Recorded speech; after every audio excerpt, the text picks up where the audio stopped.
Mo kí gbogbo wa káàbọ̀ sínú oṣù tuntun o. Bójò bá rọ̀, ara á tu igbó, ara yóò tù wá lóṣù yìí o. Bí a ó sì máa lọ tá ó máa bọ̀ lóṣù yìí, a ò ní ṣe dédé ibi o. Ìkùnà burúkú kò ní kò wá, ààtà ò ní borí òrùlé. Àwa la ó máa borí àwọn abínú ẹni o. Orí ní túmọ̀ ẹnu, gbòǹgbò ọ̀nà ò ní túmọ̀ ẹsẹ̀. Àṣírí ọ̀tá wa kò ní bò lórí wa o láṣẹ Olódùmarè. Àtẹ́ní ìká ni ìyẹ́ ọlọ́lá, sálúbàtà òun ni ìyẹ́ ọlọ̀tọ̀. Baba tó gbé látójú, ọba ni wọ́n fi jẹ. Ló dífá fún yìnyín gòdògbò tí yóò jọ lọ́jà láwùjọ omi. A fi yìnyín gòdògbò jọ lọ́jà. Gbogbo yín ẹ máa wá sí yìnyín. Orí yóò ṣe gbogbo wa lẹ́ni àpésìn o. A ò ní sin orí olórí kú láṣẹ lọ́wọ́ Olódùmarè. Ọ̀wọ́nrín òun ni baba Ifá. Èjì ogbè òun ni baba ọ̀pẹ̀lẹ̀. Ọlọ́mọ síkàtà òun ni baba àgbàdo.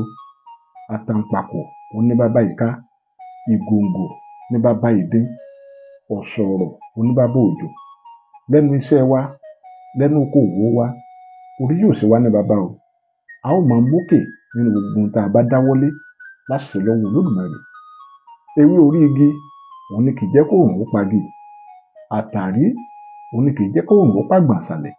Ìkarahun ìgbín òun ni kì í jẹ́ kí àṣírí ìgbín ó tú. Igbá ahun òun ni ń bo tahun. Àṣírí gbogbo wa ò ní tú o. Ọjọ́ ikú bá peléwé òun làṣírí ẹlẹ́kọ̀ọ́ tú. Ikú ò ní pẹni tó ń dáṣọ ìró wa o. Ikú ò ní polóore wa. Tójó tẹrùn ilé alákà kì í gbè. Àti àwa àti olóore wa, a ò ní ná ọ̀kan tán ká tó rí mi o pẹ̀lú àṣẹ lọ́wọ́ Olódùmarè. A sì yan rere fọwọ́ bà. Òjífínní aláwọ̀ bùrá àwọn ló dífá fún Ọ̀rúnmìlà. Baba ń lọ sí Ilé Ifẹ̀ gbiri bí ẹni tí yídó. Wọ́n sọ fún Ọ̀rúnmìlà pé Ilé Ifẹ̀ tó ń lọ yìí, wọ́n ní wọn kì í yẹ́ni sí níbẹ̀. Ọ̀rúnmìlà ní bó bá ṣe bí tèmi ni. Tẹ̀tẹ̀ kì í tẹ́ láwùjọ ẹ̀fọ́. Èbòlò ló ní kí wọn ó da owó bò mí. Màá họrí, màá họ̀dí. Ebi kì í pè kánná ọwọ́ dalẹ̀. Ebi kì í pè kánná ẹsẹ̀ dòórọ̀.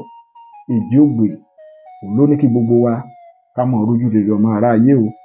Ẹ̀dá kó darí ire gbogbo wa bá wa. Ọ̀fàfà kó fa ire pàtàkì wá. Orógbó léso bẹ́ẹ̀ ni kò láwẹ́. Àgbáyùn abìsó wẹ̀rẹ̀wẹ̀rẹ̀ lẹ́gàn. Ẹyẹ àlùkò rìn abìyẹ́ láàmì láàmì. Adíá fún Ṣẹ̀ṣẹ̀ǹgìdì tí ń sọkún pòun wọ̀ ọmọ bí.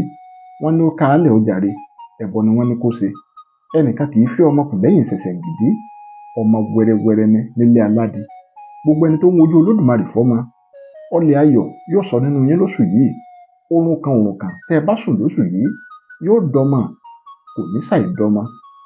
Mo kí gbogbo wa pátá káàbọ̀ sínú oṣù tuntun yìí o. A ó rí tiwa ṣe lóṣù yìí o.